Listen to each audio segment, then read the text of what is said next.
Bismillah ar-Rahman ar-Rahim. Donc toujours votre enseignant Monsieur Marlaoui pour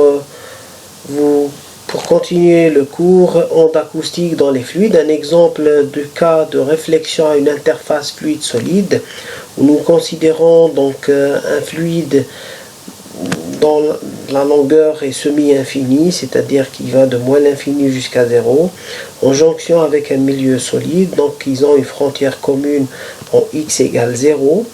Une onde à incidence harmonique sinusoïdale qui arrive de moins l'infini au niveau de la surface rencontre un second milieu d'impédance différente et donc subit un phénomène de réflexion. Alors est-ce que nous avons une onde transmise ici? Tout cela on ne sait pas, c'est-à-dire nous, ce qui nous intéresse c'est cette partie-là. Si le solide est rigide, bien sûr que non, il n'y aura pas d'onde transmise. Si le solide n'est pas rigide, on aura une onde transmise dans le solide, mais ce n'est pas l'objet de notre étude ici. Le chapitre concerne tout simplement la propagation dans les fluides. Donc ici, nous allons nous intéresser à la réflexion. Et donc l'impédance au niveau de la surface, c'est la pression divisée par la vitesse de particules. Bien, la surpression divisée par la vitesse de particules. Donc on écrit les expressions des pressions et des vitesses de particules. La pression au niveau du milieu dans la partie des x négatives, c'est la somme de deux termes, une onde progressive et un deuxième terme correspondant à une onde régressive. L'équation de l'air nous permet d'établir tout simplement la vitesse de particules. Les conditions frontières en x égale 0, nous avons une seule condition qui dit tout simplement que l'impédance de surface, ce n'est autre que la pression divisée par la vitesse de particules en x égale 0. Cette impédance par calcul est liée à l'impédance caractéristique du milieu, qui est égale à ρ fois V, et elle nous permet d'établir les coefficients de réflexion. Le coefficient de réflexion, c'est la différence des deux impédances sur la somme. L'impédance du milieu 2 moins l'impédance du milieu 1 sur la somme des impédances. Cette relation donc est générale, quels que soient les types de milieux. On obtient toujours la différence des impédances sur la somme. Dans le cas d'une propagation dans un tuyau, nous allons nous intéresser au débit. Un tuyau de section S, le débit c'est S fois la vitesse de particules.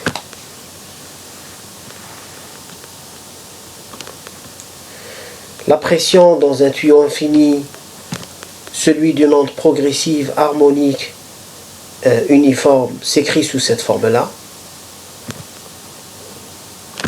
K étant le module du vecteur d'onde, ce module est relié à la pulsation par la relation de dispersion. K égale oméga sur V. La vitesse de particules est calculée à partir de cette variation de pression. Le débit, c'est la section fois la vitesse de particules. La vitesse de particules étant calculée, nous obtenons cette relation. On définit l'impédance acoustique dans un tuyau, qui est parfois appelée aussi impédance hydraulique, par le rapport pression sur débit, pression sur SU point, en x égale quelconque, x ou n'importe quelle valeur, on obtient une constante dans le cas d'une onde progressive. Z, c'est ρV sur S. Ρ et V sont des caractéristiques du fluide, S étant la section du tuyau. Cette impédance est l'impédance caractéristique d'une onde acoustique qui se propage dans un tuyau. Elle est parfois aussi appelée impédance hydraulique. Son unité, l'unité de ρ fois V, c'est des Rayleigh, S c'est des mètres carrés. Pouvons utiliser cette unité, l'unité Rayleigh par mètre carré. Dans le cas de propagation dans deux milieux semi-infinis, en jonction en x égale 0, donc ils ont une frontière commune en x égale 0, le premier tuyau de section S1 contenant un fluide ρ1 V1, un second tuyau de section S2 contenant un deuxième fluide de caractéristiques ρ2 et V2. Cela engendre un phénomène de réflexion et de transmission. En effet, dans le cas d'une onde incidente qui arrive de moins l'infini, cette onde incidente rencontre une rupture d'impédance en x égale 0, ce qui donne un phénomène de réflexion et génère une onde réfléchie, plus une onde transmise dans le second milieu. Nous aurons donc dans le premier milieu la somme de deux ondes, incidentes et réfléchies, une progressive et la seconde régressive. Dans le second milieu, celui des X positives, une onde transmise qui est une onde progressive. Les impédances caractéristiques dans les tuyaux sont données par les expressions suivantes. Z1 c'est ρ1 V1 sur S1 et Z2 c'est ρ2 V2 sur S2. Donc nous mettons en équation tout cela. Nous écrivons la pression dans le milieu 1, la pression dans le milieu 2, progressive plus régressive, incidente et réfléchie. Transmise, c'est une onde progressive. À partir de ces pressions, en utilisant l'équation de l'air, ou bien même l'équation fondamentale, la troisième équation fondamentale qui donne la pression en fonction du déplacement, mais je conseille aux étudiants d'utiliser l'équation de l'air puisque c'est une relation directe entre la pression et la vitesse de particules.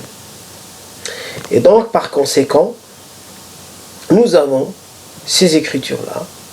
Le débit, c'est tout simplement, c'est la section fois la vitesse de particule.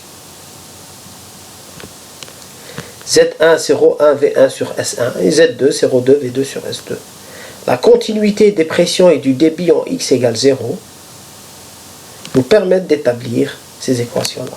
Donc dans un tuyau de sections différentes, nous utilisons la continuité du débit et non pas la continuité de la vitesse. Cette continuité du débit est due au fait que le fluide est considéré comme étant incompressible. Maintenant, la question que se posent beaucoup d'étudiants est que comment peut-on considérer l'air comme étant un fluide incompressible? Et là, revenons bien à notre approximation acoustique. Nous avons considéré, et cela est justifié, amplement justifié, expérimentalement, nous avons considéré que les fluides étaient des faibles, donc l'onde acoustique engendrait de faibles variations de pression. Des pressions de l'ordre du millipascal ou du pascal. Pour ce genre de pression, l'air est considéré incompressible. C'est-à-dire pour une onde acoustique usuelle, normale, qui se propage dans un fluide, elle engendre une variation de pression. Cette variation de pression et la vitesse de propagation de l'onde font que le fluide reste incompressible. Il ne subit pas une grande compression ou bien dilatation. Et par conséquent, nous utilisons la condition de débit, de continuité du débit, qui considère que le fluide est incompressible. Ces deux égalités, ces deux relations plutôt, permettent d'écrire le coefficient de réflexion et le coefficient de transmission en pression. Voilà. Sur ce, je vous remercie et je vous dis à une prochaine vidéo. Assalamu alaikum wa rahmatullahi wa barakatuh.